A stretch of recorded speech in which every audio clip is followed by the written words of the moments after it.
Hey, I wonder what the Google searches are right now for A1 Kurt Cignetti. You'd like to think people have already Googled him before. Maybe I should have Googled him before picking this game. Final score, Indiana 30, Oregon 20. I picked Oregon to win. I thought they might even backdoor cover. Kurt Cignetti had a feeling about it going into this game, and that feeling resulted in a 10-point win in Autzen. Wasn't in Bloomington. Wasn't a neutral site. In one of the toughest places to play in college football.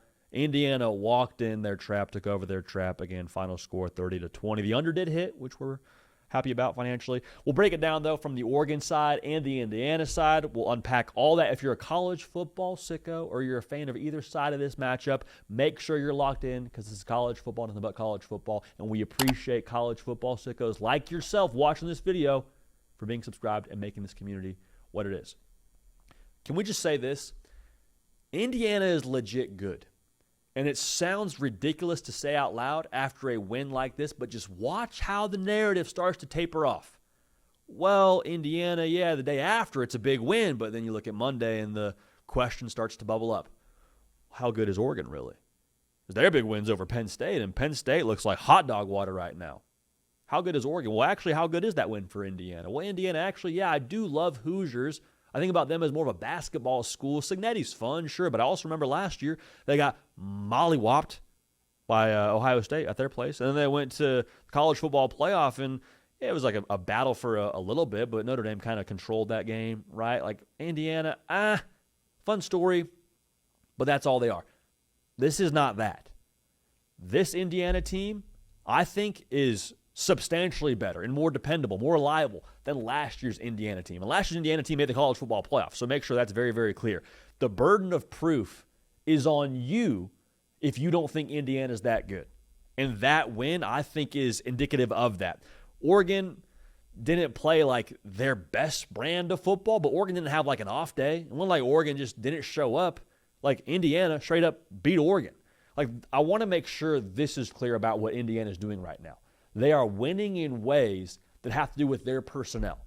Not like out scheming, smoke and mirrors. Like, they're legitimately winning on the line of scrimmage. They ran for 3.9 yards a carry yesterday for over 100 yards, held Oregon to 81 yards. They got after Dante Moore to the tune of 6 sacks. Their first-round quarterback was delivering dimes and wholesome interviews after the game, talking about their offense being fantastic. Surratt just winning matchups man-to-man like it was his job. It was his job yesterday. They did a really high level. Nothing tricky about Indiana. Like, Indiana isn't party trick guy.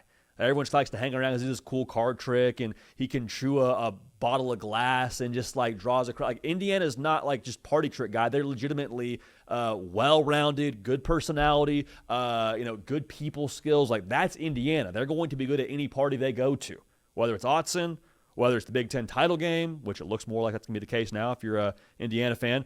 Nothing tricky about Indiana. Indiana is legitimately a good football team. And again, if you don't believe that, the burden is on you to disprove that thought, because I think they're a top 3 team in college football. I think they can win a national championship. Here's a thought for you. Indiana, their toughest game left is Penn State. So I don't think it's a stretch to say that Indiana could very well end up in the Big Ten title game undefeated by nature of how it looks right now, with that tiebreaker over Oregon, would probably play Ohio State in that Big Ten title game.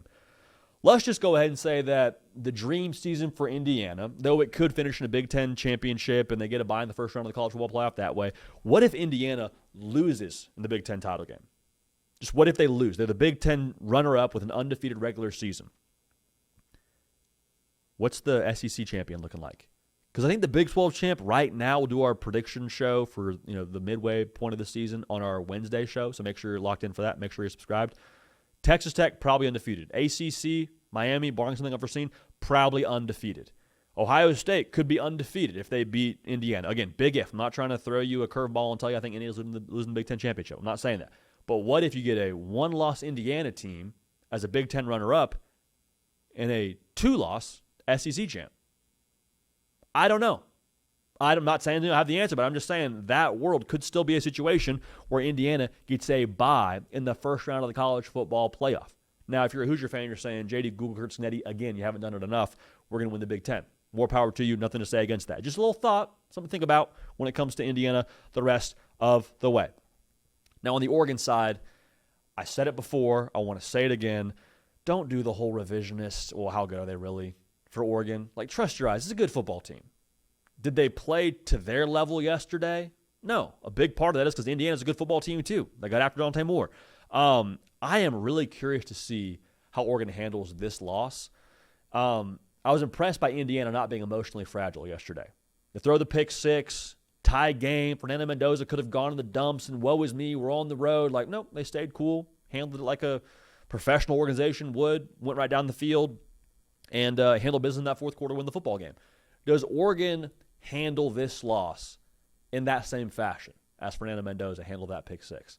Because I think last year, I want to make sure I say this very, very carefully. It's never a good thing to win or to lose football games, rather. But that Oregon team, undefeated, never have a game necessarily where you have to really look in the mirror and assess your deficiencies through the prism of a loss at least.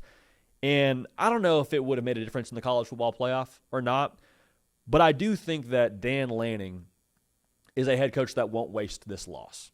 I don't think they're just going to chalk this up to a bad day at the office and say, well, we'll be fine. We don't have to play in Indiana the rest of the way anyway. Like, we're going to be just fine. Yeah, you will just be fine. But I promise if you roll out there and you don't protect Dante Moore better, you'll lose to teams you probably shouldn't lose to on paper. Like, there's things to figure out here for Oregon. And the gift of a loss is you have some urgency and some ammo if you're Dan Lanning to get your team redialed in, which I have all the confidence in the world he will be able to do. I did not think yesterday that Oregon got drastically exposed at any level. Now, they got to protect Dante Moore better, which I've said now 3 or 4 times throughout this video. That's true. But I don't think the offensive line is just like this massive weak spot for Oregon. Dante Moore has to play better. I don't think his decision-making is an issue. Have to run the ball better. I don't think that's a problem for Oregon necessarily. I just think Indiana is a good football team, and Oregon did not bring their best ball, and you got beat. But in modern college football, Dan Lanning said this postgame, I think it's going to be more of a rarity for teams to go undefeated during the regular season. We'll see what this year looks like, but especially in the Big Ten, I think it'll be more of a rarity for teams to go unbeaten from game one all the way through the national title game to go wire to wire in that sense. So the question is, do you use this game as the correct learning tool and be better against Iowa, be better against the teams you have left on your schedule, and go be a team that can compete for all you want to compete for in the months of December and January and so on and so forth for Oregon? So not overly concerned about Oregon. Still think they're a very good football team. I think if they weren't a good football team, we would have found out in that stress test in Happy Valley with the whiteout, with a Penn State team now, regardless of his last 2 games, that had everything to play for and is still very talented. But Oregon found a way to get that done. Did not yesterday. That's why we're having the conversation we're having. But if you don't think Indiana's good, man, I can't help you. I can't help you. Nothing party tricky about them. They're the real deal. Make sure you're subscribed right here. Oregon fan, Indiana fan, college football sicko. Make sure you're locked in, and we appreciate you for making this community what it is. For Caden Smith on the 1s and 2s, for myself, JD PicKell, we appreciate y'all. We love y'all. We will keep this party rolling. We will see y'all next time.